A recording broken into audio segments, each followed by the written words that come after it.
We're talking with Peggy Orchowski, who is the Vice President of Programs for the Women's National Democratic Club. She's also a congressional correspondent for the Hispanic Outlook on Higher Education and the author of Immigration and the American Dream, Battling the Political Hype and Hysteria. One viewer saying enforcement of immigration laws has always been opposed by the Chamber of Commerce and business lobbyists. Is that accurate? Yeah. I mean, it's really interesting when you look at this political spectrum. And I was trying to figure out as a congressional reporter, and you get into this conservative, liberal, but here you have Ted Kennedy, and President Bush exactly on the same page on immigration. How do you explain that? So I realized that immigration, as many issues, and we saw it in healthcare, it doesn't run a left-right spectrum. What I did actually finally figured out, I took that spectrum, the two ends of the spectrum, Kennedy, Bush, bring it down into a horseshoe.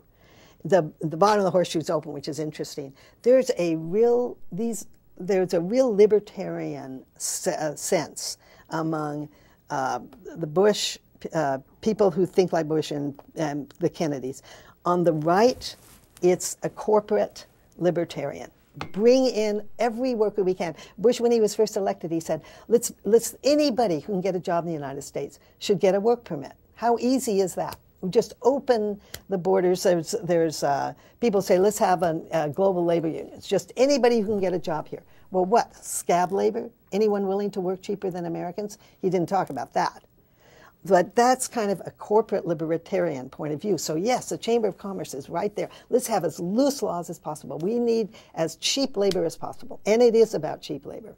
Again, they're on the, let's bring immigrants in. They love it. They're good workers. Let's not worry about the American worker. On the left, you have the civil libertarian. People like Marcus Mulaitis, who does the Daily Kos. He's a civil libertarian. Kennedy was a civil libertarian. They tend to look at immigration as a civil right. Of course, it isn't a civil right. To immigrate is not a civil right.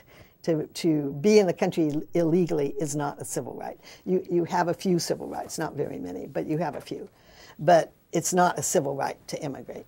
And Kennedy and Marcus Mulaitis and people like that, they want, though, very loose immigration laws because they see it as a humanitarian thing. And on that side, you also have a lot of churches that are coming into the fray, and evangelicals and Catholics. So let's look at the top of the horseshoe.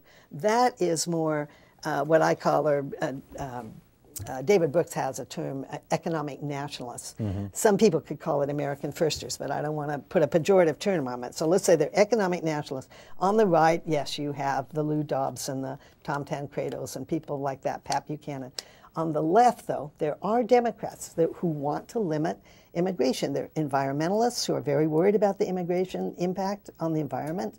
There are population growth people, and there are a lot of blue dogs, fiscally conservative Democrats. Here they come again, just like in healthcare where they had a huge impact on immigration too.